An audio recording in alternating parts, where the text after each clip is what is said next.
जय Hind. The फिटमाइंड institute की video classes में आपका स्वागत है। पिछली वीडियो में हमने हमारे सौरमंडल में उपस्थित सभी ग्रहों के बारे में और पृथ्वी पर उपस्थित अक्षांश रेखाओं और देशांतर रेखाओं के बारे में पढ़ा था। इस वीडियो में हम लोग दो टॉपिक कवर करेंगे। पहला टॉपिक रहेगा कि लैटिट्यूड्स पासिस थ्रू कंट्रीज, यानी अक्षांश रेखाएं किन किन देशों से होकर के गुजरती है, और दूसरा टॉपिक रहेगा मोशन ऑफ अर्थ, यानी पृथ्वी की गति के बारे में। पृथ्वी दो प्रकार की गति करती है, पहली होती है रोटेशन और दूसरी होती है रिवोल्यूशन, यानी परिक्रमण और परिभ्रमण। तो आज हम इनके बारे में पढ़ेंगे। तो अगर इन टॉपिक को आपको अच्छे से समझना है तो इस वीडियो को आपको पूरा लास्ट तक देखना पड़ेगा। और अगर आप किसी भी कॉम्पिटिटिव एग्जाम की तैयारी कर रहे हो तो आप इस चैनल को सब्सक्राइब कर सकते हो, जहाँ पे आपको मैथ्स, जीके, इंग्लिश और रीजनिंग सभी सब्जेक्ट्स आपको पढ़ाए जाएंगे। तो पहला टॉपिक है हमारा latitude passes through which countries. देखो, तीन प्रकार की इंपॉर्टेंट लैटिट्यूड्स मैंने आपको बताई थी। पहली लैटिट्यूड थी 23.5 डिग्री नॉर्थ में जो लैटिट्यूड है, जिसका नाम है ट्रॉपिक ऑफ कैंसर, यानी कर्क रेखा। कर्क रेखा कहते हैं इसको हिंदी में। दूसरी थी 0 डिग्री लैटिट्यूड, जिसे हम कहते हैं भूमध्य रेखा, इंग्लिश में कहते हैं इक्वेटर। लिख देता हूँ मैं यहाँ पे ट्रॉपिक ऑफ कैंसर। ये बातें मैंने आपको पिछली वीडियो में भी बताई थी। ट्रॉपिक ऑफ कैंसर, ये है इक्वेटर। और तीसरी होती है 23.5 डिग्री साउथर्न हेमिस्फेयर में, 23.5 डिग्री साउथ। ठीक है, इसको कहते हैं मकर रेखा। इंग्लिश में इसको कहते हैं tropic of Capricorn. Tropic of Capricorn, right. देखो, 0 डिग्री क्या करती है? 0 डिग्री पृथ्वी को दो बराबर हिस्सों में बांट देती है। ये है 0 डिग्री लैटिट्यूड, जिसे हम हिंदी में भूमध्य रेखा कहते हैं। ये पृथ्वी को दो बराबर हिस्सों में बांटती है। इसे कहते हैं नॉर्दर्न हेमिस्फेयर, यानी उत्तरी गोलार्ध, और इसे कहते हैं साउदर्न हेमिस्फेयर, यानी दक्षिणी गोलार्ध। ठीक है, तो उत्तरी गोलार्ध में एक अक्षांश रेखा है, एक लैटिट्यूड है, जिसका नाम है 23.5 डिग्री नॉर्थ में है। ये इसका नाम है ट्रॉपिक ऑफ कैंसर, यानी कर्क रेखा। ठीक है, और इसी प्रकार साउथ में है एक 23.5 डिग्री साउथ, इसका नाम है ट्रॉपिक ऑफ कैप्रिकॉन। ये बातें आपको पता होगी। तो अब हम देखेंगे कि ये tropic of cancer, tropic of Capricorn और इक्वेटर, ये किन किन देशों से और किन किन महाद्वीपों से होकर के गुजरती है। तो इसके लिए आपको पहले फिजिकल मैप देखना पड़ेगा अर्थ का। देखो, ये है अर्थ का फिजिकल मैप। यहाँ आपको कुछ लैंड और कुछ वाटर बॉडीज आपको दिखाई दे रही होगी। ये बात मैंने आपको पिछली वीडियो में भी बताई थी कि ये कहलाते हैं हमारे महासागर, और ये जो लैंड कहलाती है ये कहलाते हैं हमारे महाद्वीप। ठीक है, तो ये जो लैंड है इसको कहते हैं उत्तरी अमेरिका, नॉर्दर्न अमेरिका। ठीक है, इसको कहते हैं साउथ अमेरिका, हिंदी में कहेंगे दक्षिण अमेरिका। ये लैंड आपको जो दिखाई दे रही है ये है अफ्रीका। ठीक है, अफ्रीका महाद्वीप कहते हैं इसको। ये है एशिया, ये है यूरोप, ये है ऑस्ट्रेलिया, और सातवां महाद्वीप है यहाँ अंटार्कटिका। ठीक है, ये टोटल 7 महाद्वीप है। और इसी प्रकार 5 महासागर है। ये पहला महासागर है, इसका नाम है प्रशांत महासागर। ये महासागर और इधर ये महासागर, ये दोनों एक ही है क्योंकि पृथ्वी गोल है। ठीक है, ये है अटलांटिक महासागर, इसको कहते हैं हिंद महासागर, इंडियन ओशियन। यहाँ होता है साउदर्न ओशियन, यानी दक्षिणतम महासागर, और एक नॉर्थ पोल पे ऊपर होता है आर्कटिक महासागर। तो टोटल 5 महासागर है। ठीक है, अब जो अक्षांश रेखाएं हैं, यानी कर्क रेखा, भूमध्य रेखा और मकर रेखा, इनको देख लेते हैं किन किन महाद्वीपों से होकर गुजरती है। तो देखो, ये है पॉलिटिकल मैप ऑफ अर्थ, जहाँ पे आपको इन महाद्वीपों में कुछ कंट्रीज भी आपको दिखाई दे रही होगी। ठीक है, तो ये नॉर्थ अमेरिका है, इसमें आपको कुछ कंट्रीज दिखाई दे रही होगी, जैसे अलास्का, जैसे कनाडा, जैसे US, United States of America, नीचे मैक्सिको। ये साउथ अमेरिका है, इसमें आपको कुछ कंट्री जैसे Ecuador, Colombia, Brazil, Peru, Chile, Argentina, ये सारी कंट्रीज आपको दिखाई दे रही होगी। इसी प्रकार अफ्रीका में बहुत सारी कंट्रीज है, देखो यहाँ पे। ठीक है, अफ्रीका में काफ़ी सारी कंट्रीज है। इसी प्रकार यूरोप में बहुत सारी कंट्रीज है, एशिया में भी बहुत सारी कंट्रीज है और ऑस्ट्रेलिया में भी, ठीक है। अंटार्कटिका में कोई भी कंट्री नहीं है, यहाँ पे बर्फ़ ही बर्फ़ है। तो अगर हम अपनी अक्षांश रेखाओं की बात करें तो ध्यान से देखो, ये है हमारी ट्रॉपिक ऑफ कैंसर यानी कर्क रेखा। तो ट्रॉपिक ऑफ कैंसर यहाँ इस महाद्वीप से होते हुए, ये महाद्वीप है नॉर्थ अमेरिका, इस महाद्वीप से होते हुए फिर अफ्रीका में एंटर करती है, फिर एशिया में एंटर करती है, ठीक है। दूसरी है इक्वेटर, ये साउदर्न अमेरिका यानी साउथ अमेरिका, दक्षिण अमेरिका, फिर उसके बाद अफ्रीका में एंटर करती है और फिर एशिया से होते हुए ये जाती है, ठीक है। ट्रॉपिक ऑफ कैप्रिकॉर्न पहले साउथ अमेरिका महाद्वीप पे जाती है, फिर अफ्रीका महाद्वीप और फिर ऑस्ट्रेलिया महाद्वीप, राइट। तो आपने एक बात नोट की होगी कि तीनों की तीनों अक्षांश रेखाएं एक महाद्वीप से होकर के जाती है जिसका नाम है अफ्रीका। ये तीनों रेखाएं, कर्क रेखा, भूमध्य रेखा और मकर रेखा, एक महाद्वीप अफ्रीका से होकर के जाती है, ठीक है। अब हम इनकी कंट्री को याद करेंगे।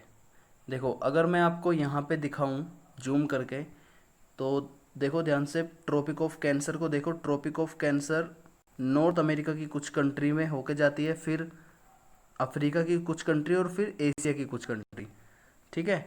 इक्वेटर साउथ अमेरिका की कुछ कंट्री, जैसे इक्वेटर, जैसे कोलंबिया, जैसे ब्राज़ील, ठीक है। तो यहाँ पे फिर अफ्रीका कॉन्टिनेंट की, अगर हम अफ्रीका कॉन्टिनेंट में कंट्रीज़ की बात करें तो यहाँ पे देखो लीबिया है, ठीक है। तो इन सारी कंट्रीज़ को अब हम याद करेंगे अच्छे से। देखो सबसे पहले हम बात करेंगे 0 डिग्री इक्वेटर, 0 डिग्री लेटीट्यूड जिसे हम इक्वेटर कहते हैं और हिंदी में हम इसे कहेंगे भूमध्य रेखा। तो देखो इक्वेटर से याद रखो, इक्वेटर, इक्वेटर से सबसे पहले हम इसके महाद्वीप की बात करेंगे तो ये 3 महाद्वीपों से होकर गुजरती है। पहला है साउथ अमेरिका, साउथ अमेरिका, दूसरा महाद्वीप है अफ्रीका और तीसरा महाद्वीप है एशिया। तो ये 3 महाद्वीपों से होकर गुजरती है एशिया, ठीक है। अब इन तीनों महाद्वीपों की कंट्रीज़ को हम याद रखेंगे। तो सबसे पहले कंट्री हम साउथ अमेरिका की देखेंगे, फिर कंट्री हम अफ्रीका की देखेंगे और फिर हम एशिया की कंट्रीज़ देखेंगे, ठीक है। तो देखो साउथ अमेरिका की कंट्री देखो, साउथ अमेरिका की सबसे पहली कंट्री है ये यहाँ पे, और ये है इक्वेडर, ठीक है। देखो इक्वेडर नहीं, सॉरी, इक्वाडोर, ये इक्वेटर है, ठीक है। इक्वेटर के जैसे ही कंट्री का नाम है इक्वाडोर, ठीक है, इक्वाडोर। उसके बाद कंट्री का नाम है कोलंबिया, और उसके बाद साउथ अमेरिका की तीसरी कंट्री है ब्राज़ील। तो साउथ अमेरिका की ये 3 कंट्री से होकर के जाती है कौन? इक्वेटर। इक्वेटर को आप ऐसे याद रखो कि इक्वेटर को लंबा किया ब्राज़ील तक, इक्वेटर को लंबा किया ब्राज़ील तक, ठीक है। तो ये साउथ अमेरिका की कंट्रीज हो जाएगी। इक्वेटर से यानी इक्वाडोर, लंबा किया यानी कोलंबिया, और कहाँ तक? ब्राज़ील तक, ब्राज़ील। तो इस प्रकार ये 3 कंट्री आपको याद हो गई, ठीक है। आगे फिर है कि टॉम ने गबन किया डक्स को। देखो एक ट्रिक आप याद रखो यहाँ पे, नेक्स्ट पेज पे बताता हूँ ट्रिक। पहली 3 कंट्री के लिए आपको ये ट्रिक याद रखनी है कि इक्वेटर को लंबा किया ब्राज़ील तक, ठीक है। इक्वेटर को लंबा किया ब्राज़ील तक,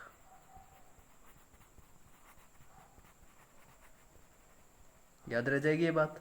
फिर टॉम ने गबन किया डक्स को,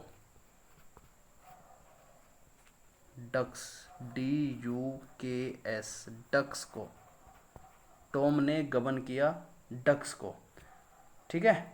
और फिर एक वर्ड आपको यहाँ पे ध्यान रखना है, माइक, या ऐसे लिख लो माइक में बोलकर, माइक में बोलकर।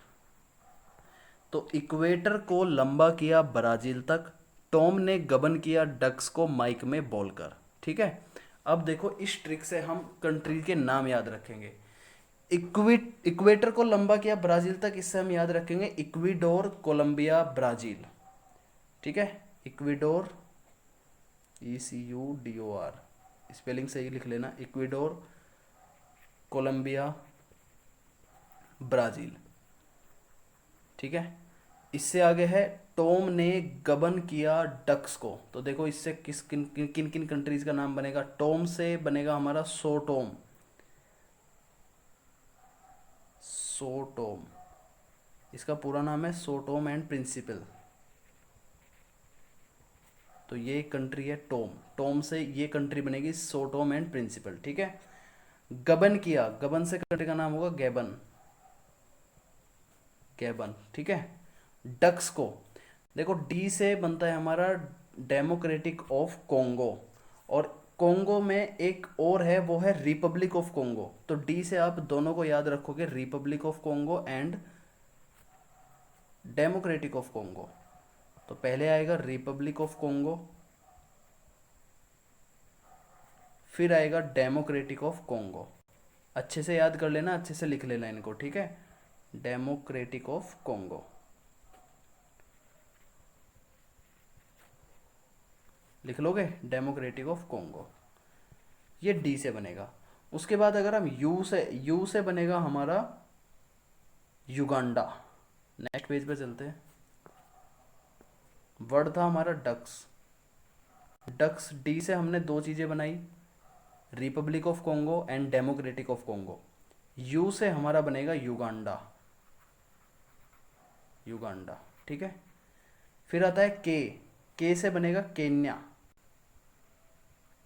केन्या। एस से बनेगा सोमालिया, सोमालिया। ये सभी अफ्रीका की कंट्रीज है। ठीक है, उसके बाद माइक में बोलकर, देखो क्या था, माइक में बोलकर। तो एम से बनेगा मालदीव्स, मालदीव्स। आई से बनेगा इंडोनेशिया, और फिर बनेगा किरीमाती, किरीमाती। ठीक है, तो ये सारी कंट्रीज है, ये एशिया की कंट्रीज है, यहाँ तक अफ्रीका की कंट्री है, और इक्वेडोर, कोलंबिया और ब्राज़ील ये कंट्री है साउथ अमेरिका की। बताओ याद हो गया। ठीक है, एक बार ट्रिक को देखो, अब पढ़ो ट्रिक को। क्या है, इक्वेटर को लंबा किया ब्राजील तक, टॉम ने गबन किया डक्स को माइक में बोलकर। ठीक है, तो इक्वेटर को लंबा किया यानी इक्वेडोर, कोलंबिया, ब्राजील। ठीक है, इक्वेटर को लंबा किया ब्राजील तक। टॉम ने गबन किया डक्स को यानी सोटोम प्रिंसिपल, फिर गबन, फिर डी से बनेगा Republic of Congo and democratic of Congo, you से बनेगा युगांडा, के से बनेगा केन्या, और एस से बनेगा सोमालिया। ठीक है, माइक में बोलकर यानी मालदीव्स, इंडोनेशिया एंड किरीमाती। याद हो गए, ये सभी है 0 डिग्री इक्वेटर के लिए, 0 डिग्री लेटीट्यूड यानी इक्वेटर के लिए। ठीक है, इक्वेटर को लंबा किया, हमारी शॉर्ट ट्रिक इक्वेटर से ही शुरू होती है। तो आई थिंक अभी आपको याद हो गया होगा साथ के साथ, और अपनी नोटबुक में नोट भी कर लेना। दूसरा लेटीट्यूड है हमारा 23.5 डिग्री नॉर्थ में जो लेटीट्यूड है उसका नाम है कर्क रेखा यानी ट्रॉपिक ऑफ कैंसर। ठीक है, देखो कैंसर से आप एक वर्ड याद रख सकते हो, कर्क से आप एक वर्ड याद रख सकते हो, वो है केकड़ा। आप ये वर्ड याद रख सकते हो, केकड़ा। ठीक है, तो देखो केकड़ा, सबसे पहले अगर हम महाद्वीप की बात करें तो महाद्वीप किन किन महाद्वीपों से होकर गुजरती है ये ट्रॉपिक ऑफ कैंसर। ये गुजरती है नॉर्थ अमेरिका यानी उत्तरी अमेरिका से, उसके बाद अफ्रीका, और उसके बाद एशिया से। राइट, ये 3 महाद्वीपों से होकर गुजरती है। तो हम इसे ऐसे याद रख सकते हैं कि केकड़ा पहले नॉर्थ अमेरिका में घुसा, फिर अफ्रीका में घुसा, और फिर एशिया में घुसा। ठीक है, केकड़ा पहले नॉर्थ अमेरिका में घुसा, अफ्रीका में घुसा, और फिर एशिया में घुसा। ठीक है, अब देखो नॉर्थ अमेरिका की कंट्रीज को हम याद करेंगे। तो जब केकड़ा नॉर्थ अमेरिका में घुस रहा था तो वहाँ पे एक लड़का था, इसका नाम था मैक्सी। ठीक है, मैक्सी नाम का एक लड़का था। तो जब केकड़ा अमेरिका में घुसने लगा तो मैक्सी ने एक बहाना बनाया, मैक्सी का बहाना। ठीक है, मैक्सी का बहाना। क्या बहाना था मैक्सी का? मैक्सी का बहाना कि सम्मान में लेग पर खड़े हो जाओ। जब केकड़ा घुसने लगा तो उन्हें डर लगने लगा कि ये हमें खाएगा, तो उसने कहा भाई सम्मान में लेग पर खड़े हो जाओ, लेग पर खड़े हो जाओ। राइट। उसके बाद जब अफ्रीका कॉन्टिनेंट में गई, जो मिडल ईस्ट की कंट्रीज थी, उन्होंने कहा कि सो जाओ, SOU, सो जाओ। ठीक है, तो यहाँ इस ट्रिक से हम अफ्रीका की कंट्री याद करेंगे। और फिर एशिया में आता है भारत। तो इंडिया ने कहा कि बक मत, इंडिया ने कहा कि ऐसे केकड़ा नहीं जाएगा, इसके लिए ऐसे बहाने मत मत बनाओ, यानी कि बक मत, बक मत। ठीक है, यहाँ पे के नहीं रखेंगे, सी रखेंगे, बक मत। ये ट्रिक बताओ आपको याद हुई। कैंसर से हम वर्ड याद रखेंगे केकड़ा। केकड़ा पहले नॉर्थ अमेरिका में घुसा, फिर अफ्रीका में घुसा, फिर एशिया में घुसा। तो नॉर्थ अमेरिका में एक लड़का था मैक्सी, मैक्सी ने बहाना बनाया कि सम्मान में लेग पर खड़े हो जाओ। और जब मिडल ईस्ट में पहुंचा केकड़ा तो वहाँ उन्होंने कहा कि सो जाओ, और इंडिया ने कहा कि बक मत। अब देखो इस ट्रिक से कैसे याद करेंगे। मैक्सी का बहाना, यहाँ से हमें दो कंट्री याद रखनी है, पहली है मैक्सिको, दूसरी है बहामास। मैक्सिको, दूसरी है बहामास। राइट, बहामास याद होगी, मैक्सी का बहाना, मैक्सिको, बहामास। उसके बाद सम्मान में लेग पर खड़े हो जाओ, तो सम्मान S4 बनेगा वेस्टर्न सहारा, वेस्टर्न सहारा। ठीक है, फिर सम्मान है ना, S से सहारा बन गया, अगले M से बनेगा मुर्टानिया, मुर्टानिया। नेक्स्ट M से बनेगा माली। ठीक है, A से बनेगा अल्जीरिया, और N से बनेगा नाइगर। ठीक है, फिर लेग पर खड़े हो जाओ, देखो यहाँ तक हो गया। सम्मान में मैक्सी का बहाना, मैक्सी मीन्स मैक्सिको, बहाना बहामास, सम्मान से यानी वेस्टर्न सहारा, मोरिटानिया, माली, अल्जीरिया, नाइगर। ठीक है, अब देखो लेग से L4 बनेगा लीबिया, लीबिया, और एग मतलब इजिप्ट। ठीक है, फिर मिडल ईस्ट में कहा तो उन्होंने कहा सो जाओ, तो यानी S से बनेगा सऊदी अरबिया, सऊदी अरबिया, फिर UAE, और O से बनेगा ओमान। ठीक है, ओमान। उसके बाद फिर एशिया में घुसा और वहाँ पे था इंडिया, इंडिया ने कहा कि बक मत, तो इंडिया, बक मत, B for Bangladesh, C for China, मत, M फॉर म्यांमार, और T फॉर ताइवान। तो इस प्रकार आपको 23rd half degree north latitude यानी कर्क रेखा की कंट्रीज को आपको याद रखना है। आई थिंक आपको याद हो भी गई होगी अगर आप ध्यान से सुन रहे हो तो। देखो मैक्सी का बहाना यानी कि मैक्सिको, बहामास, सम्मान, सम्मान यानी वेस्टर्न सहारा, मोरिटानिया, माली, अल्जीरिया, नाइगर, फिर ये लीबिया एंड इजिप्ट। ठीक है, फिर ये सऊदी अरबिया, UAE, इसको ऐसे कर लो, SUO कर लो इसको। ठीक है, SUO, UAE, ओमान। ठीक है, फिर इंडिया, बांग्लादेश, चाइना, म्यांमार और ताइवान। राइट, अब हम देखेंगे मकर रेखा के बारे में, Tropic of Capricorn, Tropic of Capricorn. देखो कैप्रिकॉर्न यानी कैप, कैप वर्ड से हम इसे याद रखेंगे। सबसे पहले हम इसके महाद्वीप की बात करते हैं, तो महाद्वीप ये 3 महाद्वीपों से होकर गुजरती है। पहला महाद्वीप है साउथ अमेरिका, दूसरा महाद्वीप है अफ्रीका, और तीसरा महाद्वीप है ऑस्ट्रेलिया। राइट, ये 3 महाद्वीप है जिससे मकर रेखा होकर के गुजरती है। तो कैप वर्ड से ही हम इसकी ट्रिक बनाएंगे कि CAPB, कैप बी, ठीक है, कैप बी का नाम बहुत सुना है, मोमा की एस्ट्रेका। कैप बी का नाम बहुत सुना है,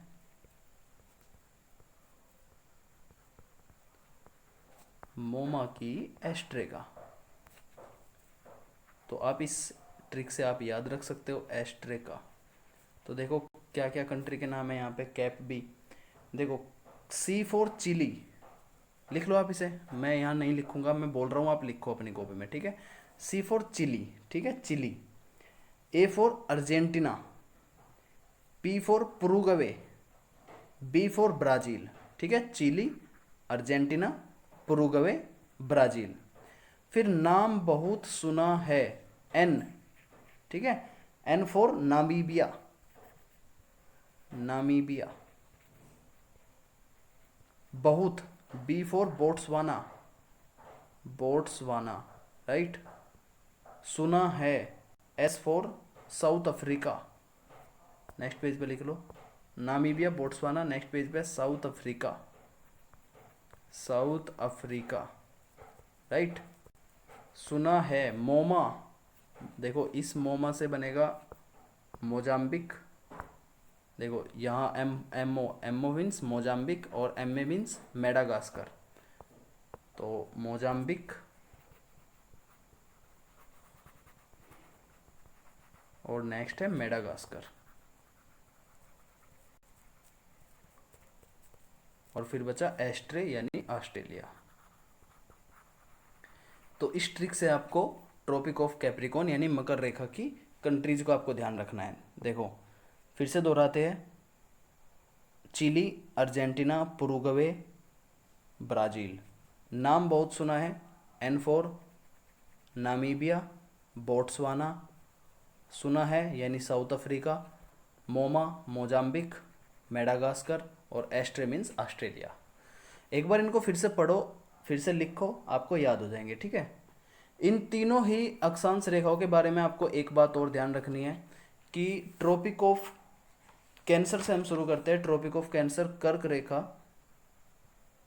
कर्क रेखा जब भारत से होकर गुजरती है तो भारत में एक नदी है माही नदी, ठीक है, माही नदी है एक भारत में। माही नदी कर्क रेखा को 2 बार काटती है।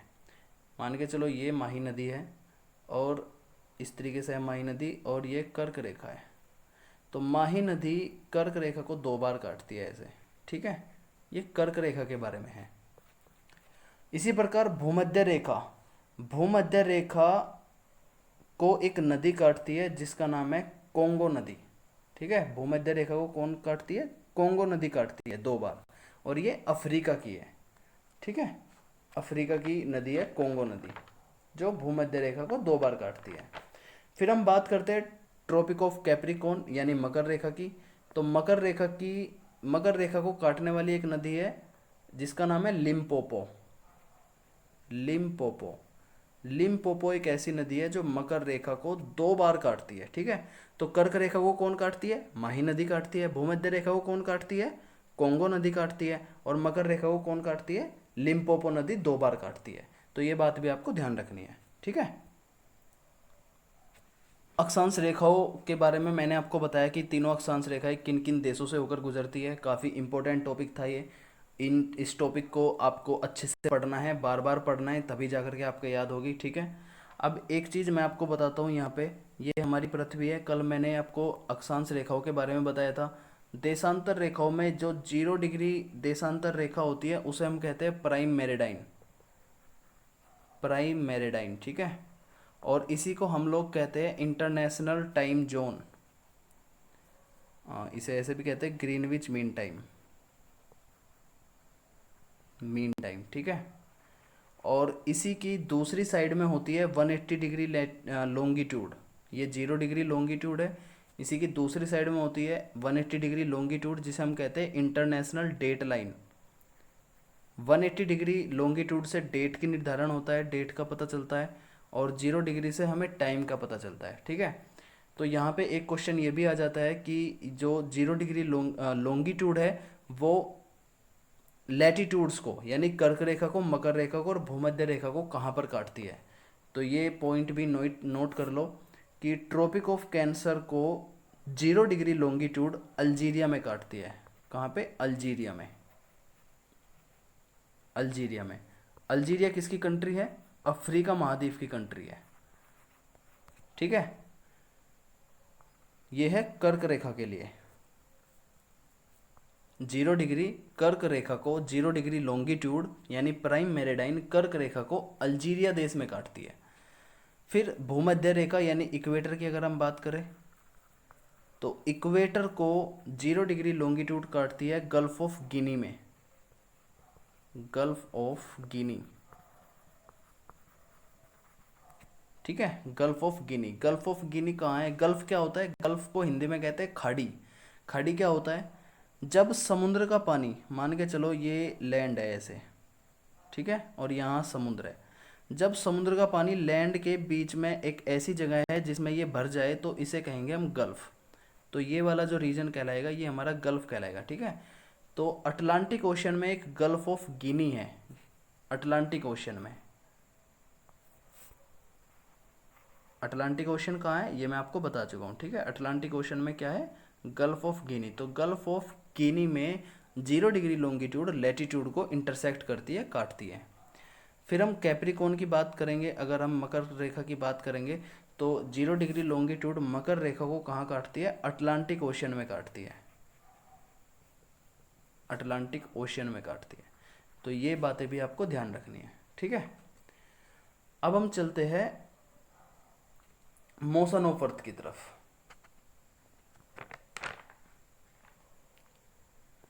देखो, मोशन ऑफ अर्थ से पहले आपको एक दो पॉइंट और ध्यान रखना है यहाँ पे कि दो अक्षांश रेखाओं के बीच में जो डिस्टेंस होती है वो होती है 1 डिग्री। हम इन्हें डिग्री में क्यों मापते हैं? क्योंकि अक्षांश रेखाएं एंगुलर डिस्टेंस होती है, कोणीय दूरी होती है ये। ठीक है, क्योंकि पृथ्वी गोल है तो यहाँ पे जो दूरी बनेगी वो कोणीय दूरी बनेगी, इसीलिए उनको हम डिग्री में मापते हैं। और 1 डिग्री की वैल्यू 111.4 किलोमीटर के बराबर होती है, लगभग 111.4 किलोमीटर के लगभग बराबर होती है। ठीक है, तो यहाँ आपको एक बात ये ध्यान रखनी है। और अगर हम टाइम के कंसेप्ट में बात करें तो टाइम के कंसेप्ट में 1 डिग्री 4 मिनट के बराबर होता है। 1 डिग्री 4 मिनट के बराबर कैसे होता है? 4 मिनट के बराबर देखो, पृथ्वी जब एक चक्कर लगाती है तो एक चक्कर लगाने का मतलब है कि पृथ्वी पूरा 360 डिग्री घूम गई है। जब पृथ्वी एक चक्कर ऐसे लगाएगी तो इसका मतलब है पृथ्वी पूरा 360 डिग्री घूम गई है। तो 360 डिग्री पृथ्वी कितने टाइम में घूमती है? 24 घंटे में। 24 घंटे में पृथ्वी का एक चक्कर लगता है। ठीक है, तो 1 डिग्री का मतलब क्या है?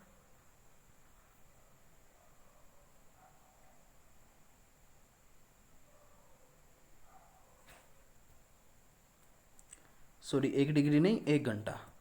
तो 1 घंटे में कितनी डिग्री घूमेगी? 1 घंटे में 360/24 यानी 15 डिग्री घूमेगी। ठीक है, तो 1 घंटे में 15 डिग्री, तो 1 घंटा मतलब 60 मिनट। 60 मिनट में 15 डिग्री, और 1 मिनट में, या 1 मिनट में नहीं, 1 डिग्री में, 1 डिग्री निकालना है ना हमें, तो 1 डिग्री में कितना?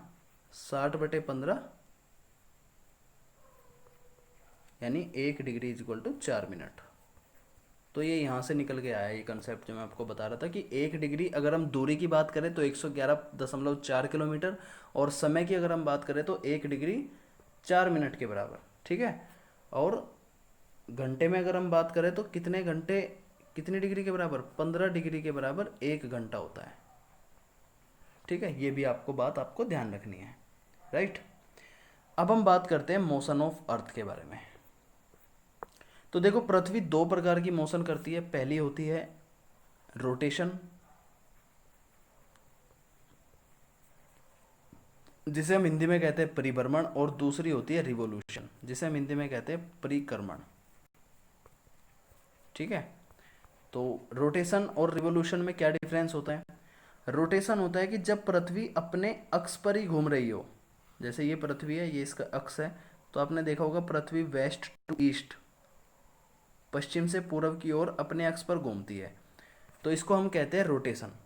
जब पृथ्वी अपने अक्ष पर घूमेगी तो इसकी वजह से क्या होगा, रोटेशन की वजह से क्या होगा, दिन और रात होंगे, राइट, डे एंड नाइट्स होंगे, दिन और रात होंगे अपने अक्ष पर घूमने की वजह से। और रिवोल्यूशन क्या होगा कि पृथ्वी सूरज के चारों ओर घूमती है, ये पृथ्वी है, ये पृथ्वी है, ऐसे घूम करके इधर आ गई, फिर घूम करके इधर आ गई, तो ये कितने समय में पूरा करती है, 365 दिन में। तो इससे वर्ष की यानी कि साल का निर्धारण होता है, 365 से ये 1/4 दिनों में पूरा करती है एक चक्कर सूर्य के चारों ओर। तो इस गति को हम कहेंगे रिवोल्यूशन।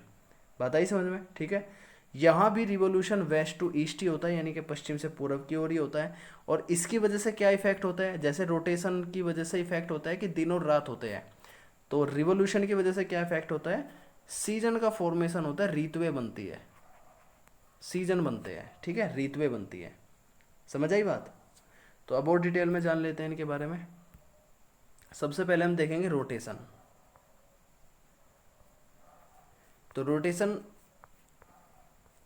पृथ्वी हमारी रोटेशन जो करती है वो पश्चिम से पूर्व की ओर करती है, ठीक है।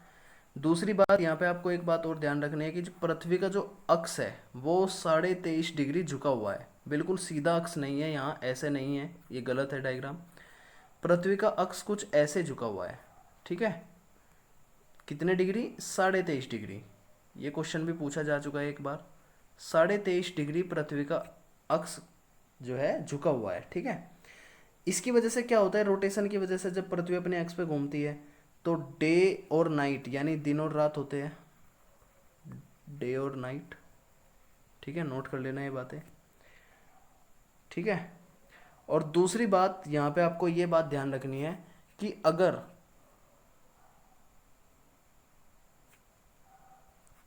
ये जो अक्ष है जिस पे ये पृथ्वी झुकी हुई है, ये अगर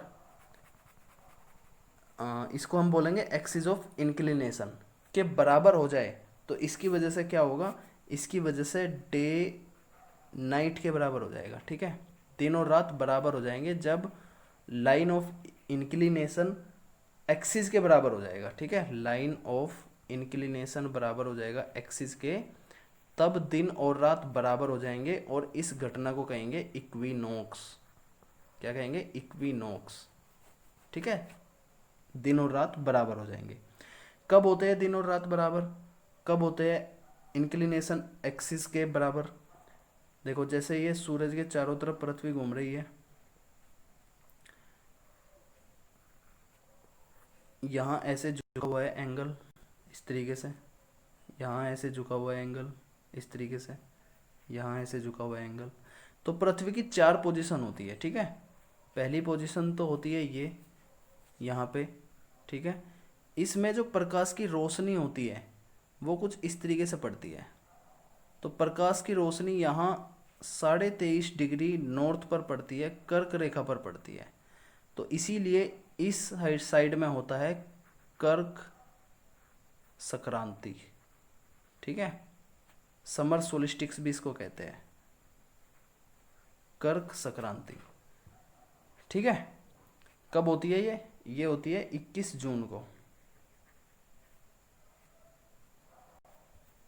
21 जून को, राइट। वहीं साउदर्न हेमिस्फीयर में क्या होगी, ये नॉर्दर्न हेमिस्फीयर में पड़ती है सूरज की किरणें, 21 जून को ही साउदर्न हेमिस्फीयर में हो जाएगी विंटर सोलिस्टिक्स, यानी विंटर सोलिस्टिक्स यानी मकर संक्रांति, ठीक है, मकर संक्रांति 21 जून को ही। कब, कहाँ पे, साउदर्न हेमिस्फीयर यानी कि दक्षिणी गोलार्ध पे। इसी प्रकार इस वाले अर्थ पे आओ, इस वाली अर्थ की इस पोजीशन पे यहाँ पे, तो सूरज की किरणें यहाँ परपेंडिकुलर पड़ती है और ये है 23.5 डिग्री साउथ। तो यहाँ अब नॉर्दर्न हेमिस्फीयर में क्या होगा, नॉर्दर्न हेमिस्फीयर में क्या हो जाएगी, मकर संक्रांति हो जाएगी, मकर संक्रांति, ठीक है। और ये कब होगी, ये होगी 22 दिसंबर को, 22 दिसंबर को। ये दोनों डेट आपको ध्यान रखनी है। कर्क संक्रांति होगी 21 जून को, इसमें नॉर्दर्न हेमिस्फीयर में 23.5 डिग्री कर्क रेखा पर परपेंडिकुलर पड़ती है सूरज की किरणें, और यहाँ मकर रेखा पर सूरज की किरणें परपेंडिकुलर होती है। तो यहाँ मकर संक्रांति होगी कब, 22 दिसंबर को। लेकिन ये जो दो पोजीशन है यहाँ पे होगा इक्विनोक्स, यानी दिन और रात बराबर हो गए, ठीक है। और यहाँ से ऋतुएं बदलती है, एक बार पतझड़ आता है और एक बार ऑटोमनल आता है, ठीक है। तो यहाँ सूरज की किरणें जब ऐसे पड़ेगी तो ये दोनों ही उस पर इक्वल पड़ेगी, यहाँ पे इक्वल पड़ेगी, ठीक है। एक्सिस तो ऐसे है ना, और ये एक्सिस पे ऐसे झुकी हुई है, तो सूरज की किरणें यहाँ पड़ेगी, यहाँ तो पॉइंट इक्वल है, तो यहाँ दिन और रात बराबर होंगे, राइट। और ऐसा कब होगा, यहाँ पे तो होगा 21 मार्च यानी 21 मार्च को, और यहाँ होगा 23 सितंबर यानी 23 सितंबर को। समझ आई बात। तो ये डेट आपको ध्यान रखनी है। इक्विनोक्स यानी दिन और रात बराबर हो गए 21 मार्च को और 23 सितंबर को, और कर्क संक्रांति होगी 21 जून को, और मकर संक्रांति होगी 22 दिसंबर को। तो ये था रोटेशन के बारे में और रिवोल्यूशन के बारे में, राइट। तो यही दो टॉपिक आज हमें पढ़ने थे। इस वीडियो में इतना ही। बाकी कल हम पढ़ेंगे इंटरनल स्ट्रक्चर ऑफ अर्थ, पृथ्वी की आंतरिक संरचना। यहाँ से कल हम स्टार्ट करेंगे। कल का मतलब जब मैथ्स के बाद इसका नेक्स्ट टर्म आएगा, ठीक है। कल हम मैथ्स पढ़ेंगे पहले, फिर हम इंटरनल स्ट्रक्चर ऑफ अर्थ पढ़ेंगे, ऑफ अर्थ, ठीक है। तो अभी तक हमने क्या क्या पढ़ लिया। अभी तक हमने हमारा सौरमंडल पढ़ा, पृथ्वी का ओरिजिन कैसे हुआ, अवर सोलर सिस्टम हमने पढ़ा, ग्रहों के बारे में हमने पढ़ा, ठीक है। प्लैनेट्स के बारे में हमने पढ़ा, ग्रहों के बारे में। फिर हमने लैटिट्यूड एंड लॉन्गिट्यूड के बारे में पढ़ा, और आज हमने पढ़ा कि लैटिट्यूड एंड लॉन्गिट्यूड किन किन देशों से होकर के जाती है। और दूसरा टॉपिक हमने पढ़ा मोशन ऑफ अर्थ। तो आई थिंक अब आपको ये सारी चीज़ें याद भी हो गई होगी, और ये टॉपिक भी अब आपको समझ में आ गया होगा भूगोल का। नेक्स्ट टाइम जब हम पढ़ेंगे तो हम पढ़ेंगे इंटरनल स्ट्रक्चर ऑफ अर्थ, ठीक है। चलो, तो ये जहाँ तक भी आपको जितना भी आपको पढ़ा दिया है वो सारा आपको याद रहना चाहिए, तभी आपका एग्ज़ाम क्रैक हो पाएगा। चलो बाय।